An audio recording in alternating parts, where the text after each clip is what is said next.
Aging has long been treated like gravity, inescapable, unchangeable, and more or less something you learn to live with or under. You may not like the back pain, memory fog, or that mysterious new mole shaped like Ohio, but aging, we're told, is part of the deal. Eat your vegetables, stay active, wear sunscreen, and hope for the best. But a growing body of research, especially from the proteomics and epigenetic trenches, is beginning to suggest that aging may be less of a ticking clock and more of a chaotic system poorly managed. And if that's the case, then it's not time that's killing us, but our failure to tune the machinery before it malfunctions.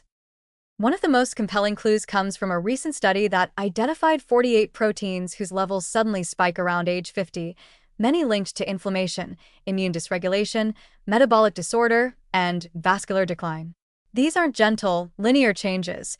They're more like a biochemical mutiny. The findings point to a clear inflection point in midlife where the body's internal housekeeping systems stop tidying up and start leaving trash in the corners. Blood gets thicker with inflammatory markers. Arteries begin to stiffen. Immune cells lose their youthful agility and start overreacting to minor threats or ignoring major ones entirely. And because proteins act as the body's work orders, directing cells when to grow, repair, or self-destruct, this shift signals a systemic change in management. And the new manager? Not exactly performance-focused. So the million-dollar question becomes, what if we could step in before the protein spike?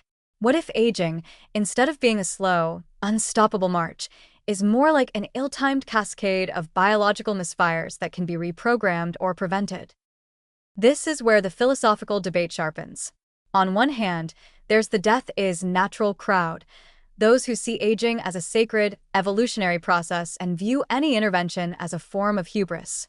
On the other hand, you've got the biotechnologists, biohackers, and a growing chorus of gerontologists arguing that just because aging is natural doesn't mean it should be left unchallenged. After all, so is smallpox. Their argument isn't about immortality, but about health span, the period of life free from disease and major dysfunction. Because if you could extend the number of years you live without joint pain, heart disease, insulin resistance, or cognitive decline, wouldn't you want to? Wouldn't that be a more humane, dignified model of aging? Already, the science is catching up. Protein-level biomarkers are becoming the foundation of new blood tests that estimate biological age, offering more precision than birthdays ever could.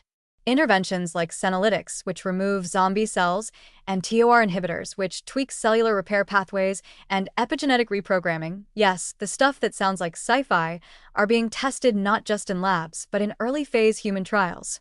Even lifestyle medicine is becoming more molecularly savvy.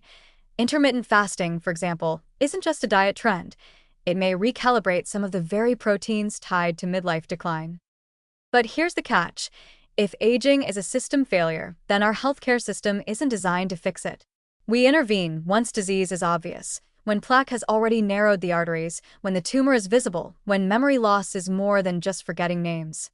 What the new science of aging proposes is a fundamental inversion. Treat aging before it becomes illness.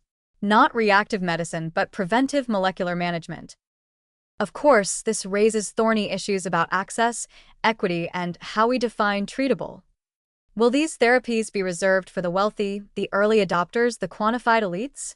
Will slowing aging become the next luxury item, like bottled water in the 80s or sleep tracking in the 10s? These are fair concerns, but they don't negate the central revelation. Aging is not as fixed as we once thought. It is malleable. It has levers. And it might be manageable. So, is aging inevitable? Yes, in the sense that entropy is inevitable. But poorly managed? Absolutely. And that, more than anything, is what the new science is starting to whisper.